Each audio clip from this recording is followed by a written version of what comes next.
Welcome back to my YouTube channel. My name is Flora Anabaka, and I am a teacher of English and literature. And today I want us to talk about how I survived in campus while pregnant. This is not an easy topic as such. Yenye mtu anaweza kuja hapa and brush it off like, now what is this? Now I know this is not literally for everyone. Maybe everyone thinking like, why are you telling your story out? Basically, I just want to inspire people. I know the journey that I've been in, and when I was in this journey, I also was trying to Google, was in YouTube, like how do you go through this? How do you go through this? And sometimes I didn't get the answer that I needed. So I wouldn't want you to suffer the same fate. I just want you to have it easy. It's not an easy journey, by the way. But first, if you're watching this, if you're a man, it's also good for you. Maybe you can know how to go through this journey together with your partner. Sometimes it's never that easy. Men reject the pregnancy, they literally just go off. And since also si wao wamebeba, no one will know. Basically all men will go with that that phrase, hiyo mimba si yangu, with that. So we've been through there. You'll pass through rejection, you'll pass through and no one said it's gonna be easy. This is a tough journey, and since first you've just decided to keep the baby, or maybe I know you're still going through roller coaster of emotions. Maybe you want to get rid of the baby, or maybe you want to keep the baby. This video will help you to know the right path to follow, and the right path is of course to keep the baby. Yes, you heard me right. Keep the baby, do not abort. And it's not because abortion is a crime. I'm not saying from that side, but I'm just telling you to keep the baby. Babies are blessings, and you'll just see from my video the kind of blessings that I had to came through for me. They don't come at once like yo. Of course you have to struggle, you have to pass through something, it has to be rough for you, but at the end of the day you'll manage. Now so let me start from here. First, I want to congratulate you who is pregnant, who is watching this video. Congratulations. Yes, Mimi, your time someone was telling me congratulations, and I was like, for what? Are you laughing at me? But trust me, congratulations. Congratulations for having that baby. For being pregnant, congratulations. Again, have realized that my lighting is poor, but I hope it doesn't have a problem. My main issue is not even the lighting. My main issue is the message that I'm going to give you today, the inspiration that I'm going to give you today. So basically, let me start from this point. When I got pregnant, I was in third year. That was after that period during attachment. So after my attachment, I decided to look for something to do, since in Moi we usually have very long holidays. So I didn't want to just stay idle at home. I didn't want to go back home, and I usually do business. It's something that is in me. I do it out of passion, not because I always need that money. No, because one thing about me, by the way, I know how to look for money, but I don't know how to spend money. I know how to look for money. I always look for money, like na roho yangu yote, with all my might, with all my strength, with all my brains. I will break limits just to look for money. Lakini spending is where I draw the line. I don't even najiwekea kwangu ati ndo hii nimejinunulia hii. No, I don't even do that. Ati nimejipeleka out na hiyo pesa. No, sometimes I just I have a step sister who has been struggling with the fee issues. So at that time kwanza ilikuwa ni mbaya kabisa juu okay, mi nimekuwa nikisomeshwa na my relatives, my uncles, my aunts. So I've been taken care of by my relatives. So when it reached kwa point ya my step sister, it's like my relatives were like no, sisi pia huyu pia hapana, huyu tumemshughulikia, so huyu ajipange, ama my mother ajipange, kitu kama hiyo. So I owned up the job. Like mimi, I always don't want to see, hata sijui, it's like I don't always want to see my mother suffer, or I just don't want to see my sisters suffer. Then I really love my sisters, so I would go miles for my sisters. So it always hurt me by the fact that walikuwa wanaenda shule, like my sister would go to school for like probably 2 weeks or 3 weeks, then anarudi nyumbani the whole term. So unaona, I had to come up with a solution. So wakati mwingine when I was now in campus, the first year, second year, so when my sister joined, there was a time I really wanted to give out all my help, and my relatives called me, sat me down, asked me, told me what to do with my help, na wakakataa nisijaribu kutumia hiyo help kulipia my sister fee.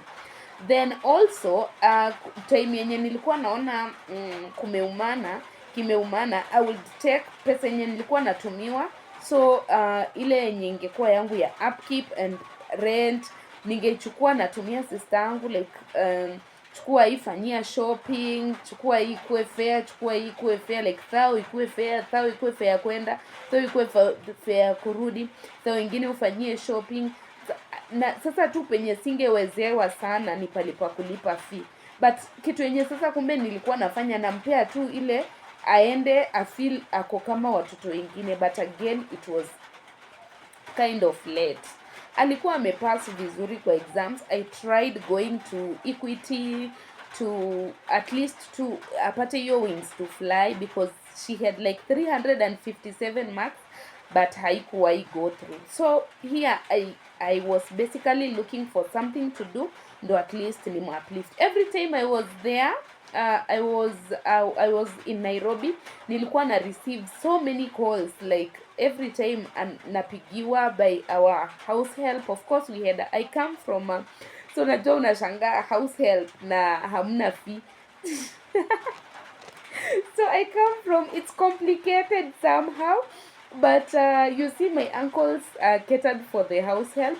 So the house help alikuwa anashinda akinipigia simu kila saa, Valer, I'm sorry, I didn't want to mention names, but yes, your sister has come back, anahitaji fee nini, and you see it used to hurt me.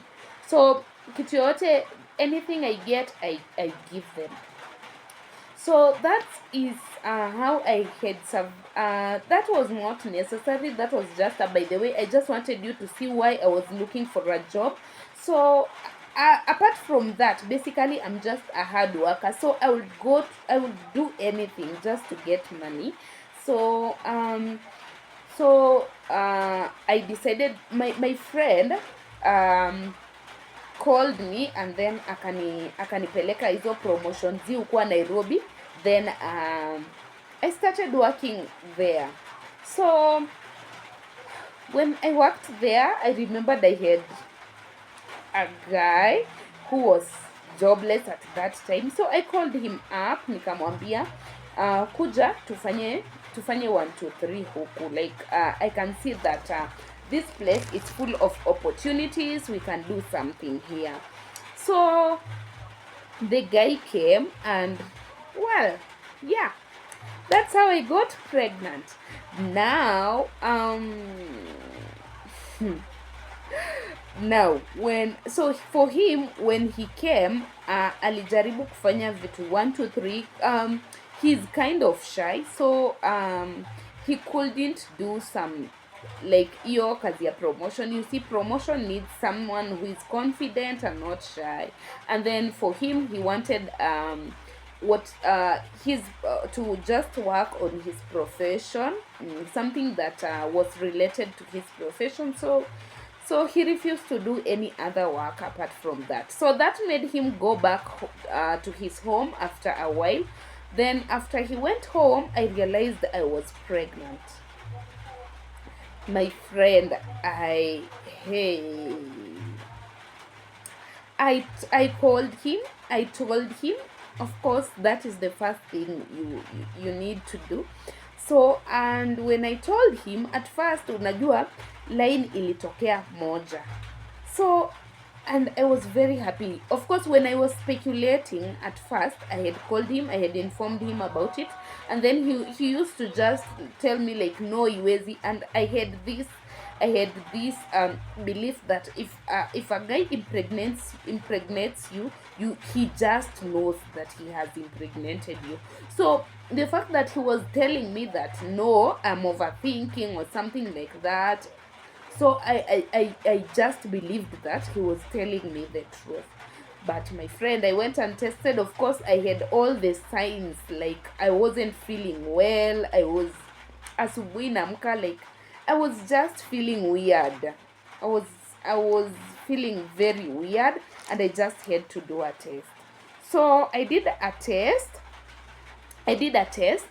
Then I found out I was pregnant, and oh my god.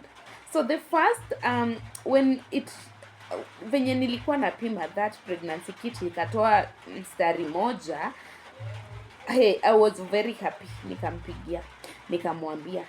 Imagine after nimekata call, I see another line.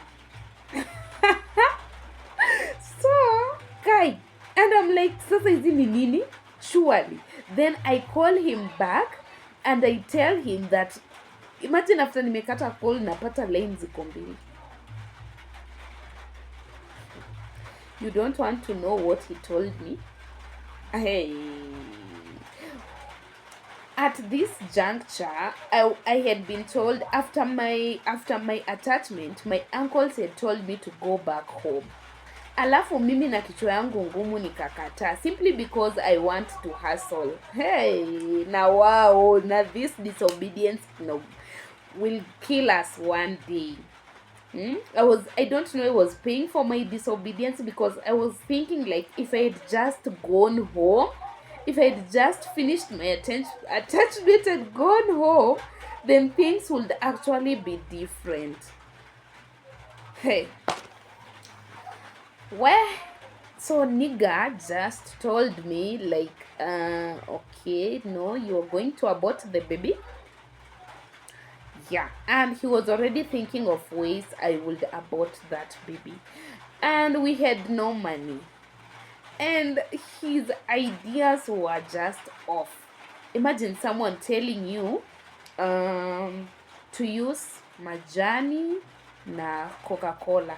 And this time I don't even have money. Now, just because my uncles had asked me to go back home and I had refused, so they had refused to cater for me anymore. So I was on my own. I was to think of how to feed myself at that time. I was so broke. Promotion, if you have ever done that job, ziulipwa after 2 or 3 months when you are when the contract is done, when the contract is over. So it might be 2 or 3 months. Then kazi zenyewe unaenda Friday, Saturday na Sunday. So you can imagine the rest of the week I'm just at home with nothing to eat, with nothing. So at this time again, when I was realizing I was pregnant, sikukuwa hata nimemaliza hiyo contract haikukuwa imeisha, or sijui I think it was over, and then I got another one, and then I did, and then I had something like that. Hata sikumbuki vizuri that series, but I remember I was at home tu, pia najaribu kutafuta kitu ya kufanya. So akanitumia pesa at this one point. I am very broke, ninunue hizo stuff zenye alikuwa amesema.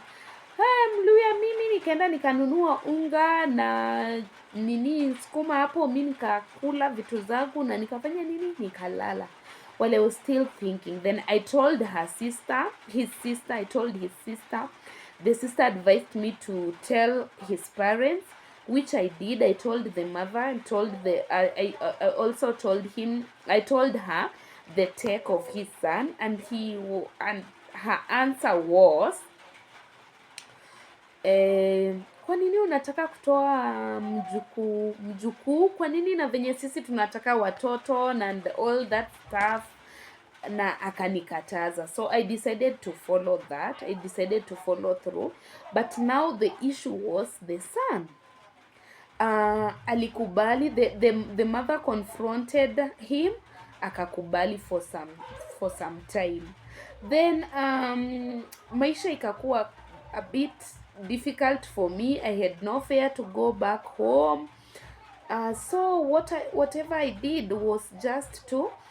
So this video is actually going to be very long, so I'm going to stop it from here. Let this be episode 1 so that at least it can be uploaded. If it reaches 20, it will really disturb me to upload. So let's meet in the next video as I continue to give you my life story of how I maneuvered through the whole situation.